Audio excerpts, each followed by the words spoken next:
Chapter 4. King Nebuchadnezzar, to the nations and peoples of every language who live in all the earth, may you prosper greatly. It is my pleasure to tell you about the miraculous signs and wonders that the Most High God has performed for me. How great are His signs, how mighty His wonders! His kingdom is an eternal kingdom. His dominion endures from generation to generation. I, Nebuchadnezzar, was at home in my palace, contented and prosperous. I had a dream that made me afraid. As I was lying in bed, the images and visions that passed through my mind terrified me. So I commanded that all the wise men of Babylon be brought before me to interpret the dream for me. When the magicians, enchanters, astrologers, and diviners came, I told them the dream, but they could not interpret it for me. Finally, Daniel came into my presence, and I told him the dream. He is called Belteshazzar, after the name of my God, and the spirit of the holy gods is in him. I said, Belteshazzar, chief of the magicians, I know that the spirit of the holy gods is in you, and no mystery is too difficult for you. Here is my dream. Interpret it for me. These are the visions I saw while lying in bed. I looked, and there before me stood a tree in the middle of the land. Its height was enormous. The tree grew large and strong, and its top touched the sky. It was visible to the ends of the earth. Its leaves were beautiful, its fruit abundant, and on it was food for all. Under it, the wild animals found shelter, and the birds lived in its branches. From it every creature was fed. In the visions I saw while lying in bed, I looked, and there before me was a holy one, a messenger, coming down from heaven. He called in a loud voice, "Cut down the tree and trim off its branches. Strip off its leaves and scatter its fruit. Let the animals flee from under it, and the birds from its branches. But let the stump and its roots, bound with iron and bronze, remain in the ground, in the grass of the field. Let him be drenched with the dew of heaven, and let him live with the animals among the plants of the earth. Let his mind be changed from that of a man, and let him be given the mind of an animal, till 7 times pass by for him. The decision is announced by messengers. The holy ones declare the verdict, so that the living may know that the Most High is sovereign over all kingdoms on earth, and gives them to anyone he wishes, and sets over them the lowliest of people. This is the dream that I, King Nebuchadnezzar, had. Now, Belteshazzar, tell me what it means, for none of the wise men in my kingdom can interpret it for me. But you can, because the spirit of the holy gods is in you." Then Daniel, also called Belteshazzar, was greatly perplexed for a time, and his thoughts terrified him. So the king said, "Belteshazzar, do not let the dream or its meaning alarm you." Belteshazzar answered, "My lord, if only the dream applied to your enemies and its meaning to your adversaries. The tree you saw, which grew large and strong, with its top touching the sky, visible to the whole earth, with beautiful leaves and abundant fruit, providing food for all, giving shelter to the wild animals, and having nesting places in its branches for the birds. Your Majesty, you are that tree. You have become great and strong. Your greatness has grown until it reaches the sky, and your dominion extends to distant parts of the earth. Your Majesty saw a holy one, a messenger, coming down from heaven and saying, 'Cut down the tree and destroy it, but leave the stump bound with iron and bronze in the grass of the field, while its roots remain in the ground. Let him be drenched with the dew of heaven. Let him live with the wild animals until 7 times pass by for him.' This is the interpretation, Your Majesty, and this is the decree the Most High has issued against my lord the king. You will be driven away from people and will live with the wild animals. You will eat grass like the ox and be drenched with the dew of heaven. 7 times will pass by for you until you acknowledge that the Most High is sovereign over all kingdoms on earth and gives them to anyone he wishes. The command to leave the stump of the tree with its roots means that your kingdom will be restored to you when you acknowledge that heaven rules. Therefore, your majesty, be pleased to accept my advice. Renounce your sins by doing what is right, and your wickedness by being kind to the oppressed. It may be that then your prosperity will continue. All this happened to King Nebuchadnezzar. 12 months later, as the king was walking on the roof of the royal palace of Babylon, he said, Is not this the great Babylon I have built as the royal residence, by my mighty power and for the glory of my majesty? Even as the words were on his lips, a voice came from heaven. This is what is decreed for you, King Nebuchadnezzar. Your royal authority has been taken from you. You will be driven away from people and will live with the wild animals. You will eat grass like the ox. 7 times will pass by for you until you acknowledge that the Most High is sovereign over all kingdoms on earth and gives them to anyone he wishes. Immediately, what had been said about Nebuchadnezzar was fulfilled. He was driven away from people and ate grass like the ox. His body was drenched with the dew of heaven until his hair grew like the feathers of an eagle and his nails like the claws of a bird. At the end of that time, I, Nebuchadnezzar, raised my eyes toward heaven, and my sanity was restored. Then I praised the Most High. I honored and glorified him who lives forever. His dominion is an eternal dominion. His kingdom endures from generation to generation. All the peoples of the earth are regarded as nothing. He does as he pleases with the powers of heaven and the peoples of the earth. No one can hold back his hand or say to him, What have you done? At the same time that my sanity was restored, my honor and splendor were returned to me for the glory of my kingdom. My advisers and nobles sought me out, and I was restored to my throne and became even greater than before. Now I, Nebuchadnezzar, praise and exalt and glorify the King of heaven, because everything he does is right, and all his ways are just. And those who walk in pride he is able to humble. Chapter 5. King Belshazzar gave a great banquet for 1,000 of his nobles, and drank wine with them.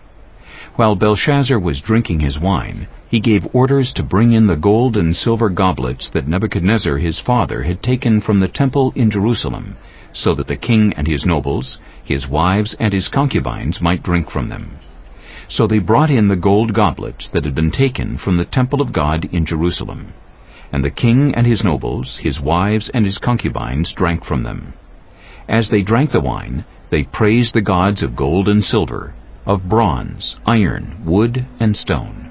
Suddenly the fingers of a human hand appeared and wrote on the plaster of the wall near the lampstand in the royal palace. The king watched the hand as it wrote. His face turned pale, and he was so frightened that his legs became weak and his knees were knocking. The king summoned the enchanters, astrologers, and diviners. Then he said to these wise men of Babylon, Whoever reads this writing and tells me what it means will be clothed in purple and have a gold chain placed around his neck, and he will be made the 3rd highest ruler in the kingdom. Then all the king's wise men came in, but they could not read the writing or tell the king what it meant. So King Belshazzar became even more terrified, and his face grew more pale. His nobles were baffled. The queen, hearing the voices of the king and his nobles, came into the banquet hall.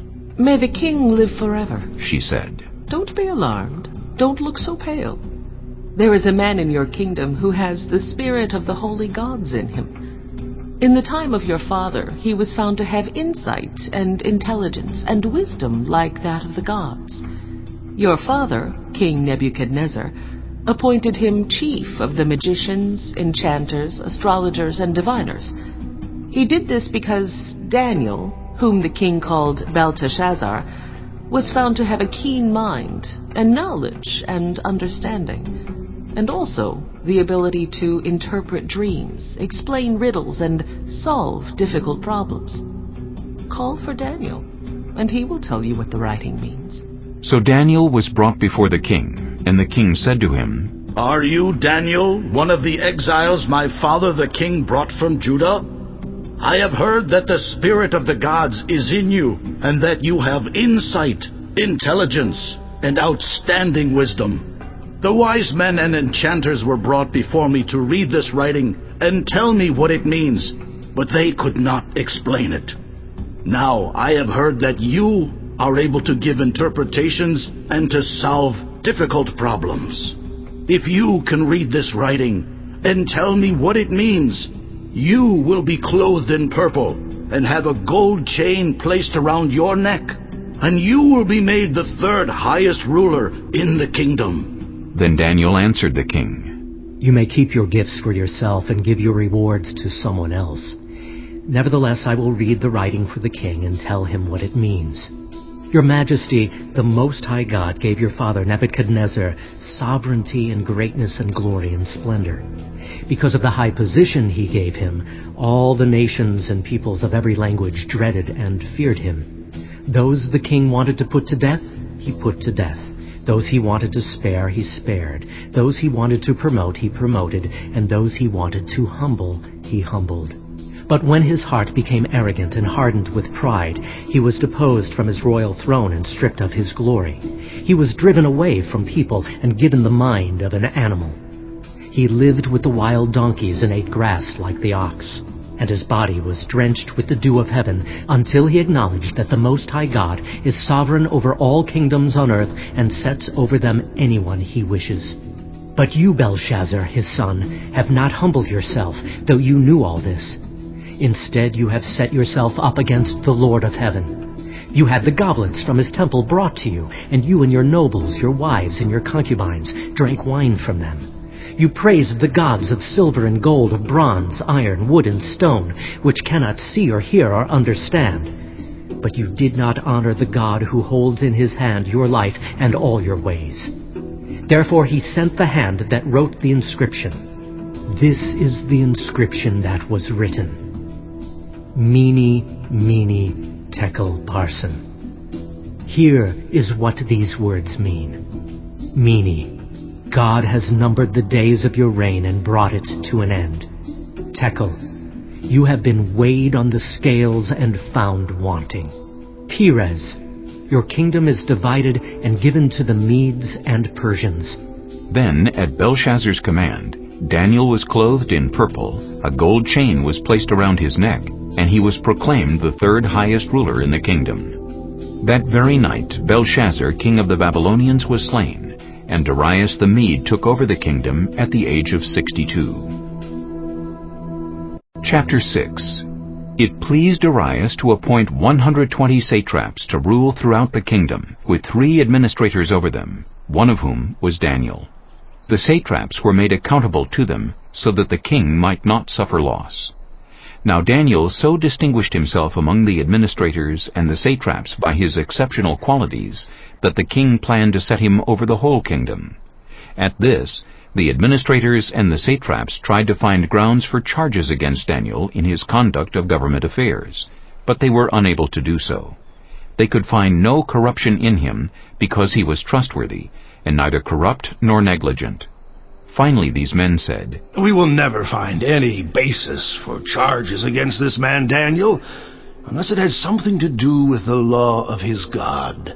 So these administrators and satraps went as a group to the king and said, May King Darius live forever. The royal administrators, prefects, satraps, advisors, and governors have all agreed that the king should issue an edict and enforce the decree that anyone who prays to any god or human being during the next 30 days, except to you, your majesty, shall be thrown into the lion's den.